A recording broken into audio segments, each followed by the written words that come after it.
ચાલો આજે આપણે કરવાના છે ઇન્ફ્લુઅન્સીસ ઓન એથિકલ ડિસિઝન મેકિંગ. બરાબર છે. હવે જે પેલું તમને મોડલ શીખવાડેલું મેં કોલ્સબર્ગનું, બરાબર, 6 સ્ટેપવાળું, ઓકે, એના પછી આપણે એની લિમિટેશન્સ કરી અને એની અંદર આપણે અલગ અલગ 6 થિયરી પણ જોઈ. બરાબર છે.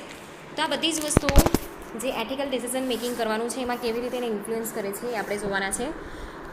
તો જે બિઝનેસ એથિક્સ છે, બરાબર, એ પ્રમાણે આપણે અહીંયા શું કરવું પડે, ડિસિઝન લેવું પડે. Business ethics comprises principles and standards that guide individual and work group behavior in the world of business. તો જે બિઝનેસ એથિક્સ છે, બરાબર છે, એ શાના બનેલા છે કે ભાઈ અહીંયા કેટલાક પ્રિન્સિપલ્સ છે, કેટલાક સ્ટાન્ડર્ડ્સ છે, બરાબર છે, કે ઇન્ડિવિજ્યુઅલ છે એણે પોતાના વર્ક પ્લેસની ઉપર કેવી રીતે કામ કરવાનું છે, કેવી રીતે બિહેવિયર કરવાનું છે, બરાબર, એક બિઝનેસની અંદર એને કેવી રીતે બિહેવિયર કરવાનું છે, એના માટેના એક ફિક્સ સ્ટાન્ડર્ડ્સ છે, પ્રિન્સિપલ્સ છે, નોર્મ્સ છે, બરાબર છે, રેગ્યુલેશન્સ છે કેટલાક. તો અહીંયા જેટલા બી સ્ટાફ હોલ્ડર્સ છે, બરાબર છે, એ અહીંયા શું નક્કી કરે છે કે this conventions, staff holders determine this conventions and they may change over time. તો જેટલા બી સ્ટાફ હોલ્ડર્સ છે, બરાબર છે, એક્સટર્નલ કે ઇન્ટરનલ, એ ત્યાંના એમ્પ્લોય હોય, વર્કર્સ હોય કે જે પણ હોય એ, બરાબર છે, એની અંદર કેવું છે કે આ બધા જે આખો બિઝનેસ એન્વાયરમેન્ટ છે એની અંદર ટાઈમ જતાં ચેન્જ આવ્યા કરે છે, બરાબર. The most basic of this standards have been codified as law and regulations. તો આ જે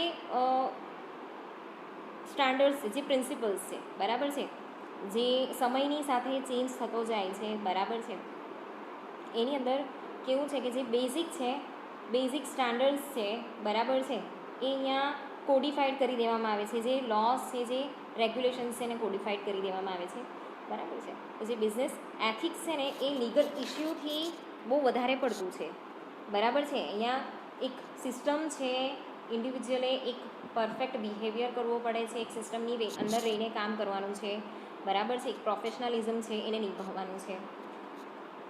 એમાં હવે આગળ જોઈએ તો because individuals and groups within a company may not have embrace the same set of values.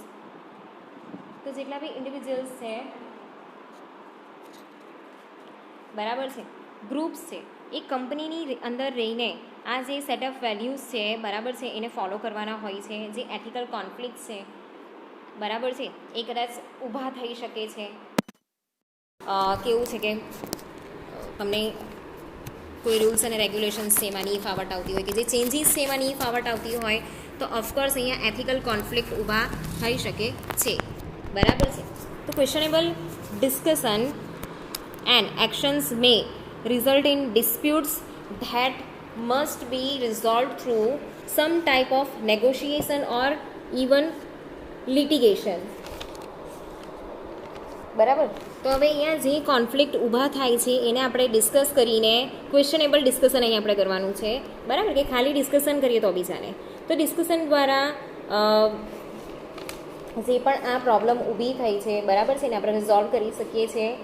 Okay, કે જે પણ વિવાદો છે અહીંયા, જેટલા બી ડિસ્પ્યુટ્સ છે એને આપણે ડિસ્કશન દ્વારા અહીંયા સોલ્વ કરી શકીએ છીએ, બરાબર. એના માટે જે નેગોશિએશન્સની સ્કિલ્સ છે એ પણ આપણામાં હોવી જોઈએ. એના પછી છે codifying ethical standards into meaningful policies that spell out what is and it is not acceptable, gives business people an opportunity to reduce the possibility of behavior that could create legal problems, બરાબર છે. તો અહીંયા જે ethical standards છે, બરાબર છે, એને meaningful પોલિસીની અંદર આપણે કન્વર્ટ કરી દઈએ, બરાબર છે, કે અમારા ઓર્ગેનાઇઝેશનની આ પોલિસી છે, બરાબર છે, એના સેલરીના પોલિસી આ છે, અહીંયા કામ કરવાની પોલિસી આ છે, અહીંયા આ રીતે રૂલ્સ અને રેગ્યુલેશન્સ છે, ટાઈમિંગ આ છે, બરાબર, એ બધી પોલિસી કહેવાય. તો એ બધી પોલિસી આપણે જે છે એને આપણે બનાવી દઈએ, બરાબર છે. તો એનાથી શું થશે કે જે બિઝનેસ પર્સન છે ને, બરાબર છે, એને ધીમે ધીમે એક્સેપ્ટ કરવા માંડશે, બરાબર છે. તો અહીંયા શેની ઓપોર્ચ્યુનિટી આપણે રિડ્યુસ કરી શકીએ છીએ કે કોઈ પણ મિસબિહેવિયરની કે પછી લીગલ પ્રોબ્લેમની જે ઓપોર્ચ્યુનિટીઝ છે એ આપણે અહીંયા રિડ્યુસ કરી શકીએ છીએ. ઓકે, તો business decisions involve complex and detailed discussions in which correctness may not be clear cut. તો જેટલા બી બિઝનેસ ડિસિઝન છે બરાબર છે એ કેવા છે, કોમ્પ્લેક્સ છે. ઓકે, એની અંદર એક ડિટેલ્ડ ડિસ્કશનની જરૂર પડે છે. પણ ઘણીવાર એવું થતું હોય કે અહીંયા એક કરેક્ટનેસ નહીં હોય, બરાબર છે, કે કોઈ વસ્તુ ક્લિયર કટ નહીં હોય, બરાબર છે, કોઈ વાર ગૂંચવાડું પણ ઊભું થઈ જાય. તો it is important that a shared vision of acceptable behaviour develop from an organisational perspective to create consistent and reliable relationship with all concern stakeholders. તો અહીંયા છે ને એક એવું એન્વાયરમેન્ટ ઊભું કરવું બહુ જરૂરી છે કે જેની અંદર જે બિઝનેસ બિહેવિયર છે બરાબર છે એ એક ઓર્ગેનાઇઝેશનના જે ગોલ્સ છે બરાબર, એ લોકોનો જે દૃષ્ટિકોણ છે, ઓર્ગેનાઇઝેશનલના જે પર્સપેક્ટિવ છે એ પ્રમાણે અહીંયા એક આખું એટમોસ્ફિયર ક્રિએટ કરવામાં આવે, આખું એન્વાયરમેન્ટ અહીંયા ડેવલપ કરવામાં આવે, બરાબર છે. તો જેટલા બી અહીંયા સ્ટાક હોલ્ડર્સ છે એ બધાની સાથે એક આપણે એક કન્સિસ્ટન્ટ અને એક સાચું રિલેશનશિપ જે છે અહીંયા ઊભું કરી શકીએ છીએ, બરાબર છે. જેથી કરીને એ લોકો શું કરે છે કે એ આપણું જે એન્વાયરમેન્ટ છે એની અંદર એ લોકો એડજસ્ટ થઈ જાય છે, બરાબર છે. જેના લીધે શું થાય છે કે એ લોકો કોન્ફ્લિક્ટ ઓછો ઊભો કરે છે, બરાબર છે, કે એ લોકોને જે કમ્ફર્ટેબલ થઈ ગયું છે એમાં ઓફકોર્સ કોન્ફ્લિક્ટ ઊભો થવાનો નથી, બરાબર છે. ને જે એડજસ્ટ નથી થઈ શકતું એ લોકો ઓર્ગેનાઇઝેશન છોડી પણ શકે છે, બરાબર છે. તો understanding the ethical decision making process can help individuals and business design strategies to prevent misconduct. તો અહીંયા જેટલું બી ડિસિઝન મેકિંગની પ્રોસેસ છે બરાબર છે, એમાં જે ઇન્ડિવિજ્યુઅલ્સ છે કે બિઝનેસીસ છે બરાબર છે, એમાં કેટલી સ્ટ્રેટેજી છે એ અહીંયા બનાવવામાં આવેલી છે કોના માટે, ટુ પ્રિવેન્ટ મિસકન્ડક્ટ, બરાબર છે. તો હવે એની અંદર જે four of the important components of the ethical decision making, તો અહીંયા જે એથિકલ ડિસિઝન મેકિંગ છે એના મેઇન કમ્પોનન્ટ્સ છે 4, એ આપણે જોઈએ, બરાબર. એ છે ઇન્ડિવિજ્યુઅલ ફેક્ટર્સ, બરાબર છે.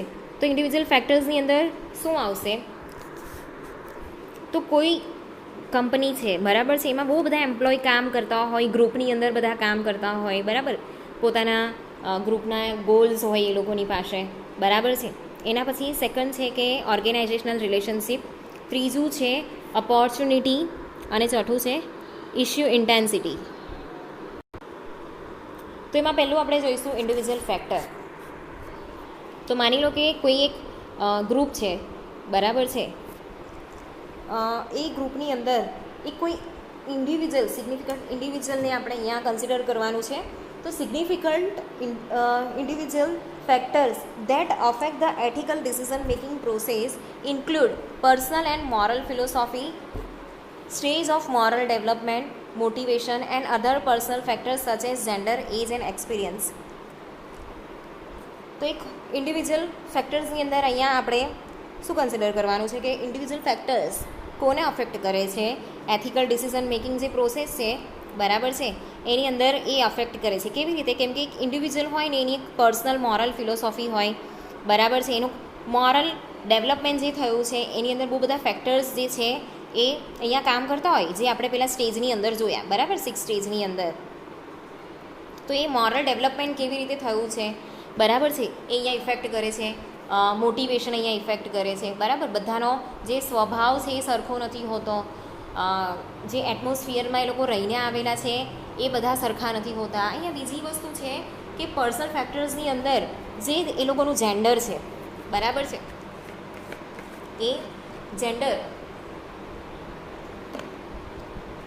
પણ અહીંયા ઇફેક્ટ કરતું હોય છે, એજ અને એક્સપિરિયન્સ પણ અહીંયા ઇફેક્ટ કરતી હોય છે, બરાબર.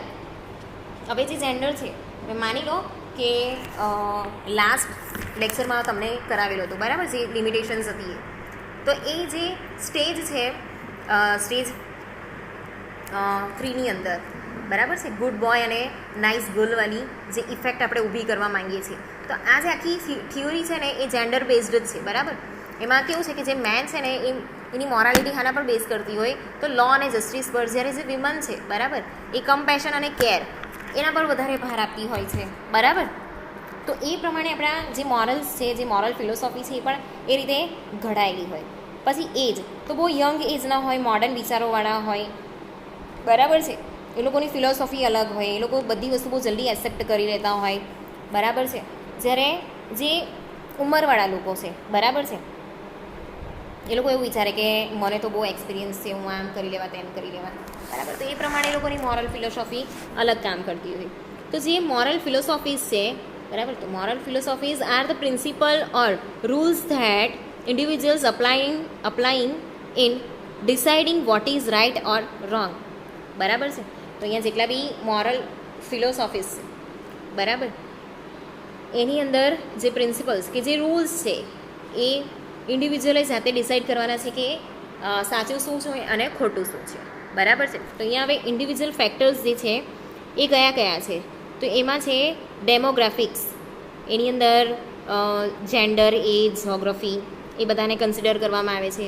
પછી moral philosophy and values, stages of moral development, motivation, experience and achievement, goals long term કે શોર્ટ ટર્મના પણ હોઈ શકે, personality and professionalism, external factors, knowledge and education, બરાબર છે. તો આ બધા ઇન્ડિવિજ્યુઅલ ફેક્ટર્સ જે છે અહીંયા જે છે એ ડિસિઝન મેકિંગમાં અસર કરતા હોય છે, બરાબર છે. તો એમાં હવે આપણે આગળ લઈએ કે most moral philosophies can be classified as consequentialism, ethical formalism or justice, બરાબર છે. તો જે જેટલી બી મોરલ ફિલોસોફીઝ છે એને કેવી રીતે ક્લાસિફાઈ કરવામાં આવે છે, તો કોન્સિક્વન્શિયલિઝમ, એનું પરિણામ શું આવશે, બરાબર છે. એથિકલ ફોર્માલિઝમ, એથિકલ ની અંદર જેટલા બી એથિક્સ એની અંદર ફિટ બેસે છે કે નહીં, કે પછી જસ્ટિસ, એવી રીતે અહીંયા એને કન્સિડર કરવામાં આવે છે, બરાબર છે. તો હવે આ કોન્સિક્વન્શિયલિસ્ટ ફિલોસોફીઝ છે, બરાબર છે, એ શું કન્સિડર કરે છે, તો consider a decision to be right or acceptable if it accomplishes a desired result such as pleasure, knowledge, career growth and realization of self-interest and utility. તો આ જે કન્સિક્વન્શિયલિસ્ટ ફિલોસોફીઝ છે, બરાબર, એની અંદર શું કન્સિડર કરવામાં આવે છે, તો એવા ડિસિઝન સાચા છે કે જે તમારી જે ડિઝાયર્સ છે, બરાબર છે, એ કમ્પ્લીટ કરતા હોય, બરાબર. તમારું નોલેજ, તમારો ગ્રોથ, તમારું ડેવલપમેન્ટ, બરાબર છે, તમારું સેલ્ફ ઇન્ટરેસ્ટ કયો છે એ, યુટિલિટી કેવી રીતે કરાય એ, બરાબર છે.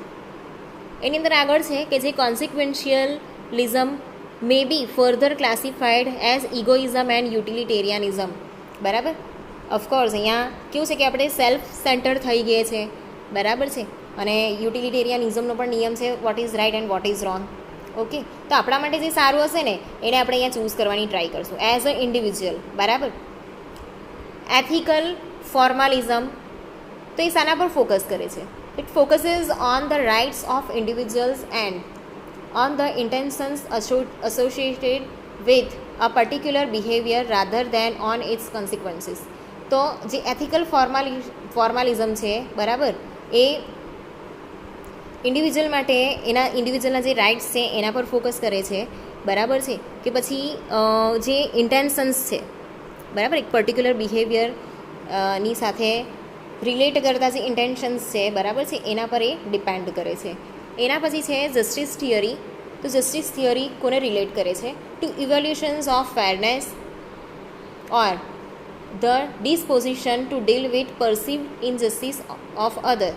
તો અહીંયા કેવું છે કે અહીંયા જે ફેરનેસ છે એનું ઇવેલ્યુશન કરવામાં આવે છે, બરાબર છે, એની ખાતરી કરવામાં આવે છે કે ખરેખર એની સાથે જસ્ટિસ થયો છે કે નથી થયો. જો એની સાથે ઇનજસ્ટિસ થયો છે, બરાબર છે, તો એને કેવી રીતે રિઝોલ્વ કરવું, ઓકે. તો કોલબર્ગ્સ જે છે, Kohlberg's propose that people progress through 6 stages in their cognitive moral development. McClelland identify 3 different social needs that are motivate an individual in an ethical decision making situation, બરાબર છે. તો હવે કોલબર્ગ્સનું તો આપણે જોઈ લીધું, બરાબર છે. હવે આ જે છે મેકક્લેલેન્ડ ની જે થિયોરી છે એ પ્રમાણે, તો need for power, need for affiliation અને નીડ ફોર અચીવમેન્ટ, બરાબર છે. તો એમાં શું છે, in addition two above factor unique characters of the individual making the decision. તો અહીંયા કઈ વસ્તુ એક ઇન્ડિવિજ્યુઅલની કઈ વસ્તુ અહીંયા જે છે એ અસર કરે છે. તો in addition to above factors, જે ઉપરના 3 ફેક્ટર છે, need of power, need of affiliation ને નીડ ઓફ અચીવમેન્ટ, બરાબર છે, એમાં જે ઇન્ડિવિજ્યુઅલ કેવી રીતે ડિસિઝન મેકિંગ કરશે, તો એ પોતાના એજ વાઇઝ, પોતાના એક્સપિરિયન્સ વાઇઝ, એ કેવા સોશિયલાઇઝ એન્વાયરમેન્ટમાંથી આવ્યો છે એ પ્રમાણે અહીંયા ડિસિઝન એ લેશે, બરાબર, કેમ કે એના વિચારો જ પહેલેથી એ છે. Also has influence and ethical decision making. Person with good amount of experience usually does not involve into unethical decision, whereas it is very common that young and fresh graduate due to lack of experience and age factor involve into unethical decision. તો અહીંયા કેવું કરવામાં આવ્યું છે કે જે need of power છે, બરાબર, માં કેવું છે કે great concern to exercise influence and control, forceful, outspoken, hard headed and demanding, બરાબર છે. પછી નીડ ઓફ અફિલિએશનમાં શું છે, derive pleasure from being loved and avoid the pain of rejection, enjoy sense of intimacy and understanding. અને અચીવમેન્ટમાં intense desire for success and fear of failure, take difficult goals and take a realistic approach to risk. એને 3 ભાગમાં આ રીતે વેચ્યા છે. એ પ્રમાણે અહીંયા જે વ્યક્તિ વધારે એક્સપિરિયન્સવાળી હશે, ઉંમરવાળી હશે, બરાબર છે, તો એ છે ને કેવું છે કે જે એથિકલ ડિસિઝન છે એની અંદર વધારે ઇન્વોલ્વ થશે. પણ જે યંગ અને ફ્રેશ હશે, બરાબર છે, તો જે ફ્રેશર્સ છે એ લોકોમાં લેક ઓફ એક્સપિરિયન્સના લીધે એ લોકો વિચાર નથી કરી શકતા કે કયા ફેક્ટર્સ અહીંયા વધારે ઇન્વોલ્વ થાય છે, બરાબર છે, એટલે એ લોકો શું કરશે કે અનએથિકલ ડિસિઝન લઈ લેશે, બરાબર છે, એ લોકોને ખબર નથી પડતી. એના પછી છે to the certain extent gender also play role in decision making. તો જે જેન્ડર છે એ પણ અહીંયા મેટર કરે છે, બરાબર છે. તો જે ફિમેલ છે કે વુમન મેનેજર છે, બરાબર છે, are more ethical than male managers. એ લોકો એથિક્સને ફોલો કરવામાં વધારે માને છે મેલ મેનેજર્સ કરતાં. એના પછી આગળ છે કે persons long term or short term vision and attitude to other values and abiding by law also influence ethical decision making. Generally person having short term vision with greedy nature do not hesitate to involve into wrong and ethical behavior. અહીંયા આપણો જે long term અને short ટર્મના જે vision અને attitude છે, બરાબર, જે goals છે એની પણ અહીંયા કન્સિડર વધારે કરવામાં આવે છે, બરાબર છે.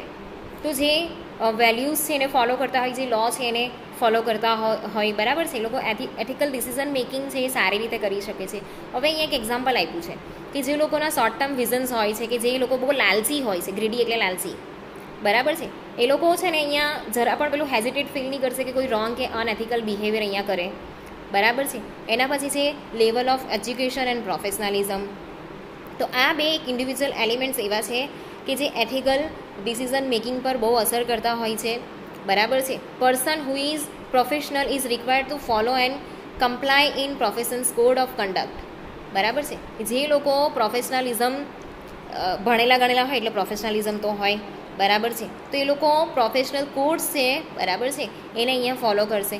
Therefore he will be extra cautious and avoid unethical decision making. હા, તો અહીંયા કેવું છે કે એના લીધે એને એજ્યુકેશન છે, એની પ્રોફેશનલિઝમને ફોલો કરે છે, તો એટલા માટે એ શું કરશે કે અહીંયા વધારે સાવચેતી રાખશે, બરાબર છે, અને અનએથિકલ ડિસિઝન મેકિંગને અવોઇડ કરશે. તો the decision making skill will be different based on person's education level and whether he is educated or illiterate. તો જે એજ્યુકેટેડ છે, પ્રોફેશનલિઝમને ફોલો કરતા હોય છે, એ લોકો અહીંયા અનએથિકલ ડિસિઝન મેકિંગ કરતા નથી, બરાબર છે. જ્યારે ઇલિટરેટ હોય તો એને બહુ ખબર નહીં પડતી હોય તો એ કદાચ અનએથિકલ ડિસિઝન લઈ લે છે. તો આગળનું આપણે જે ફેક્ટર છે ઓર્ગેનાઇઝેશનલ ફેક્ટર્સ એ આપણે કાલે જોઈશું.